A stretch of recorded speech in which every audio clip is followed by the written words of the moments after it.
Hey YouTube, welcome back to another History Teacher Reacts video of Mr. Terry as I continue my search for historical knowledge found here on the internet. Alright, today's video was chosen by our awesome patrons over at Patreon, and this week they voted for why did the USSR refuse to annex Mongolia? And this is by History Matters, one of our favorite channels out here. So that's an interesting question because USSR, Soviet Union spread all over the place. I mean, it was massive, all the way through pretty much to Central Europe. And then coast to coast, east to west, but not Mongolia. Had a relationship with China and things like that, but why not Mongolia? I actually have no idea. So this is pretty awesome to be able to learn about. All right, if you'd like to vote in future polls, you can join our Patreon. You get at least access to our weekly poll every week, and you can also get some other good history goodies. Also, just want to remind you, we still got over on Teespring some of the cool history artwork shirts that we got. We got our, I thought this would be fitting to use. We're still talking about the USSR. Our World War II Blue Shell to Berlin shirt, Mario Kart style there with Stalin and Hitler. So you can stick it to these World War II dictators, I guess. Also got a World War I shirt. So anyways, link to that down below too if you want some cool history threads to wear. All right, the original video link is down below. Make sure you support them. Sub to History Matters. They do awesome little short videos like this. And let's go ahead and get started.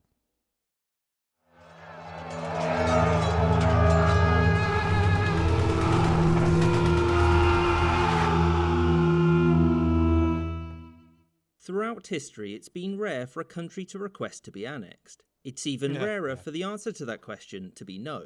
But when the Mongolian People's Republic asked the USSR several times to be incorporated into it, the answer was always that. Which raises the obvious question, why? Why? Okay, so hold on. Mongolia asked to be a part of the USSR? They want to adopt that platform? Did they want to be a part of it? Did they just want to adopt their whole Soviet socialist system? Because nobody wants to be ruled by Stalin, right?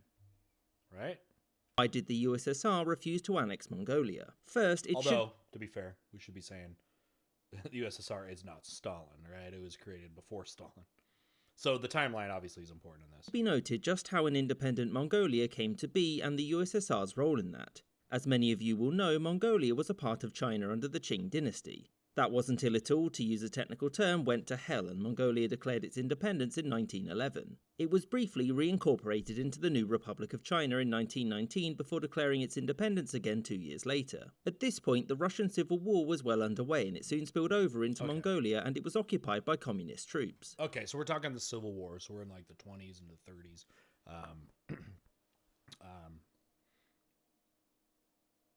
Still, I guess, going back even to the Lenin era. Now, the new USSR did agree with the Chinese that Mongolia was still a rightful part of China. After a series of talks in 1924, the Soviets agreed to withdraw.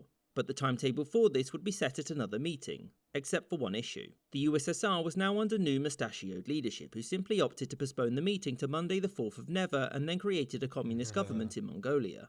From its inception, Communist Mongolia was a Soviet puppet state. However, unlike its neighbour to the north, the Tuvan People's Republic, Mongolia wasn't annexed into the USSR. And the primary reason for this was to avoid war both with China and also Japan. Okay, so let's slow down here. Moving fast. So they wanted to be a part of it.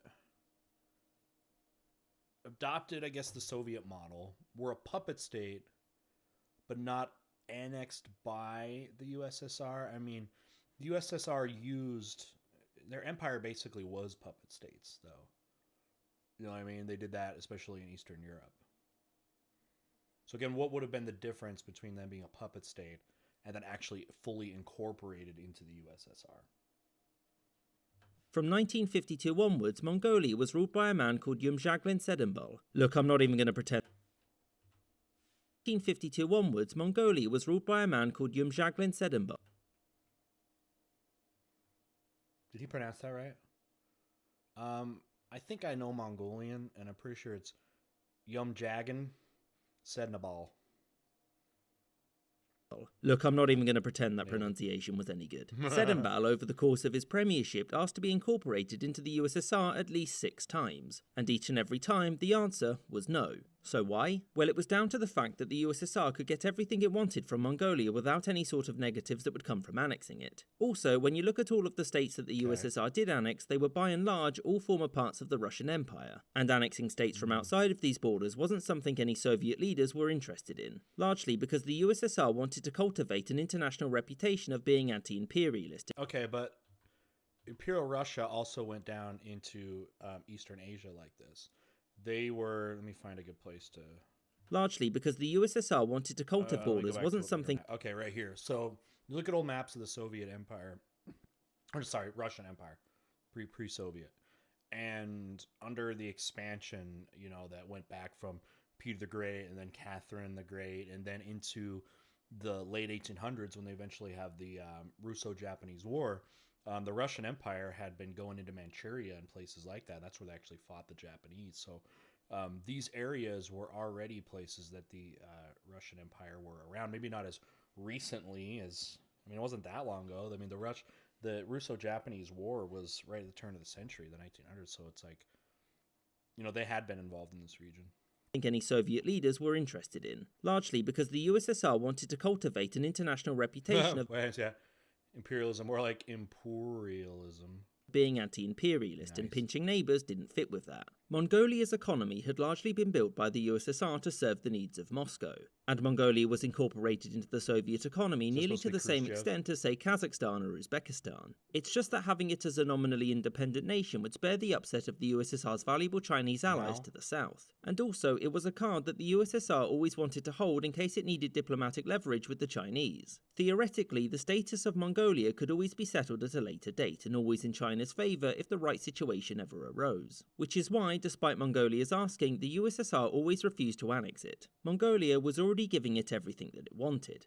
I hope you enjoyed this episode and thank you for watching, with a special thanks to my patrons, James Bizanet, Kelly Moneymaker, Danny Maloney, Marvin Cassow, The Pastry Section, Rob Waterhouse, Mo, Aaron the White, James Castaneda, Jordan Longley, Gustav Swan, Marcus Arsner, Jerry Lambdin, Rashid Ali, Colin Castleman, Spinning Three Plates, David Silverman, Maggie Paxkowski. Alright, I'll tell you what I think. Okay, so I learned a lot. I almost literally knew nothing about, to be honest, not just this whole story of the annexation or attempted annexation, whatever you want to call this, of Mongolia into the USSR, but really of modern Mongolian history as well. I mean, it seems like, generally speaking, there's often this big gap of Mongolian history, really, to be honest, since the end of the Mongol Empire, right? And because, again, like you saw, it had been constantly incorporated and then unincorporated with the different Chinese dynasties, right? You got the Qing. The Qing dynasty was the final dynasty of China, and they had expanded, of course, up into there. And but yeah, I had no idea that Mongolia was actively and repeatedly trying to enter the Soviet Union. I don't know anybody really was trying to do that. Right, like, yes, annex us, you know what I mean? Not just like, hey, let's be friends or allies or something, but like, no, like, annex us.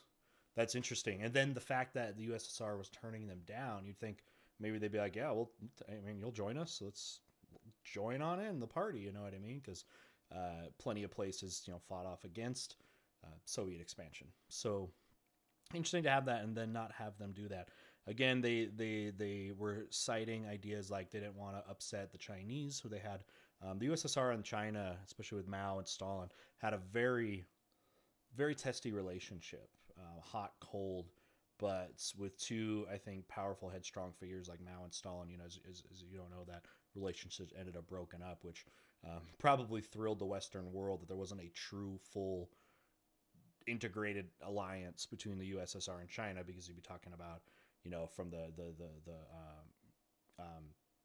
the non-communist world would have been freaked out of such a powerful union like that. So anyways, you have that. I didn't really cite it, but I was wondering originally going into the question was one of the reasons that Mongolia didn't offer really anything of much value to the USSR, that it would just be basically just like a hindrance to the Soviet Union. You know what I mean? Like the Soviet Union would be giving Mongolia far more than Mongolia could ever give back to the Soviet Union.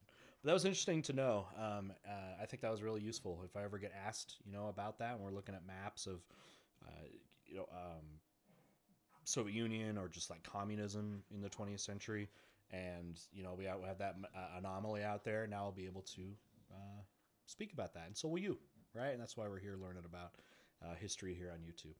All right, guys, link again is down below. Make sure you check that out. Give this video a thumbs up. If you haven't subbed to my channel, I'd love to have you be around and be part of our community. Come join our Discord community. We got a lot of friendly people there. They love to talk history and other stuff. And more links to some other fun stuff down below, too. All right, we'll see you next time, though. Bye.